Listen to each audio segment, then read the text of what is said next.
programas da emissora. IPC-TV está aí com vários programas novos, está inclusive com alguns programas da Record, começamos a transmitir agora recentemente. Tem aí a lista de filmes e os programas produzidos lá no Brasil e aqui no Japão, especialmente para você aí em casa, porque você sabe, comunidade é no 333. Então esse daqui é o teu canal. Então participe, mande lá um e-mail, sugira, escreva aí para os programas. Você pode ver, por exemplo, as fotos dos bastidores de gravação dos programas, pode acompanhar cada um dos programas produzidos pela IPC-TV. E perfil produzido toda semana aqui nos estúdios da IPC em Nagoya. Dando sequência ao programa dessa noite, eu quero bater um papo agora com a doutora Júlia Nezu, que é uma espírita lá do Brasil e que esteve aqui no Japão, que está aqui no Japão fazendo algumas palestras. Doutora Júlia, por favor. Muito obrigado pela presença. Obrigada. Fique à vontade, sinta-se em casa. Doutora Júlia, espírita há quantos anos? Eu sou espírita desde a década de 70. 70. Mais ou menos. 80, 90, 2007, já se vão aí para 37 anos. 37 anos. Existe muita... Eu particularmente, a senhora me perdoe, assim, eu sou absolutamente leigo nessas questões da doutrina espírita, né? É uma religião o espiritismo? No Brasil, ela se constituiu como uma religião, mas originariamente, de acordo com a codificação deixada por Allan Kardec, é uma ciência nova que veio revelar, assim, por provas irrecusáveis, a existência do mundo espiritual e a sua correlação com o mundo material. E também respondendo e revelando-nos respostas de onde nós viemos, para onde nós vamos, o que nós estamos fazendo aqui na Terra. E, naturalmente, essas questões filosóficas nos levam às questões morais, né? Então, como uma doutrina de consequências morais, nós podemos dizer que ela tem esta parte que nós podemos chamar de religião, se for o caso. Certo. Então, pelo que eu entendi aqui, nada impede que pessoas de outras religiões, seja católicos, evangélicos ou protestantes, etc., participem também do espiritismo, né? Claro. Dos centros, assim, por assim dizer. É verdade. Os princípios básicos, fundamentais, né, da doutrina espírita são aqueles princípios que fazem parte também da ciência.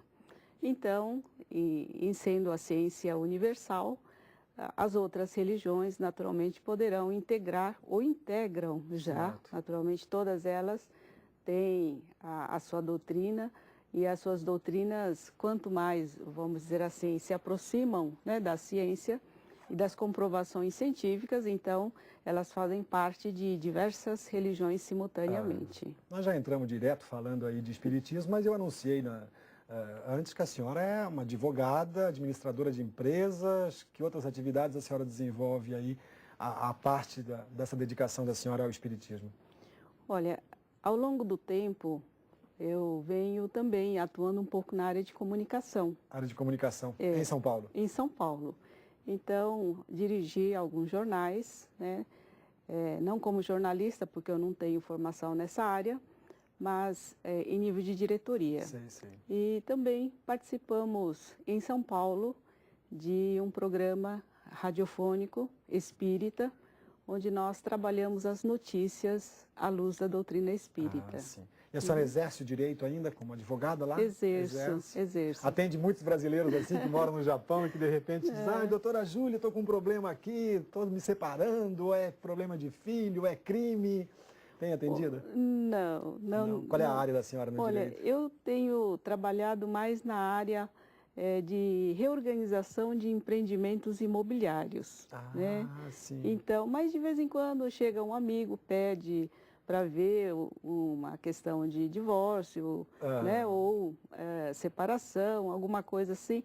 Nós até colaboramos, mas não é a minha área especificamente. Acaba atuando aí, né? E essa vinda da senhora ao Japão agora foi para as palestras em centros espíritas? Sim.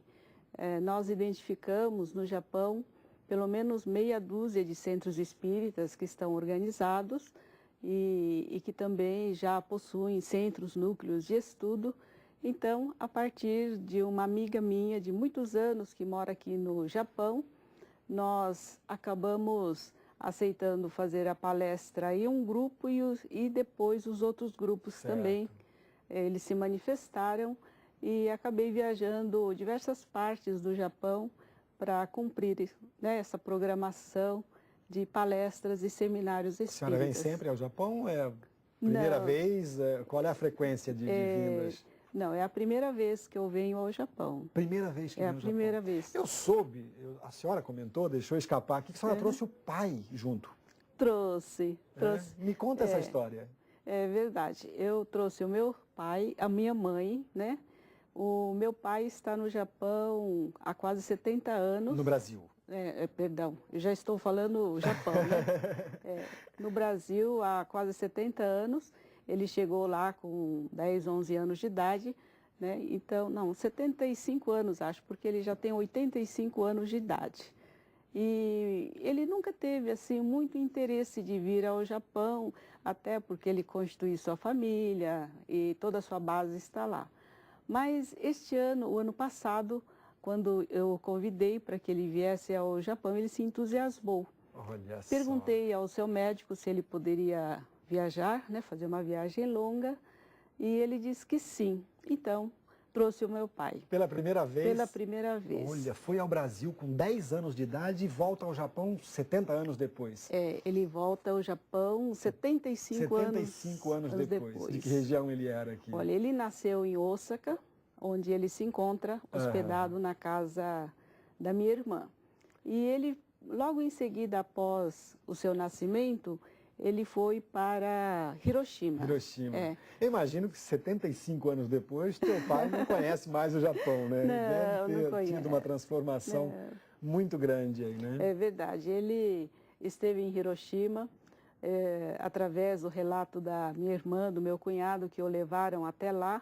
E ele viu a neve depois de tanto tempo, né? Porque justamente estava a estrada toda cheia de neve.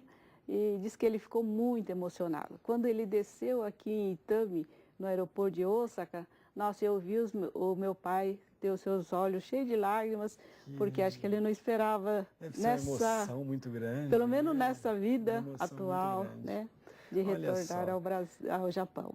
E a senhora, a primeira vez no Japão, deve ter se surpreendido aí com esse número imenso de brasileiros aqui, quase 300 mil brasileiros. Nós temos aqui quase 300 mil brasileiros, né? Certo. E muitos problemas também. Agora, nas palestras que a senhora fez, quer dizer, participação de brasileiros, na maioria, nesses centros espíritas, né? Quais foram os temas abordados? O que é que a senhora focou aí para falar a essas pessoas? Não.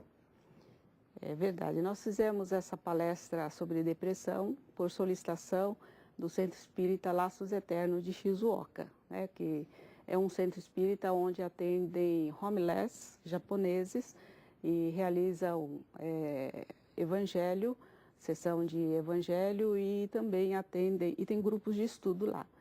Então, nos solicitaram para falar sobre a depressão, exatamente porque entre os brasileiros há muitos que deixaram seus familiares no Brasil e encontram-se numa terra estranha, culturalmente muito diferente, né, do nosso país, e nem todos se adaptam perfeitamente. Outros, é como se eles estivessem retornando à sua própria pátria em termos espirituais, mas outros sentem muita dificuldade.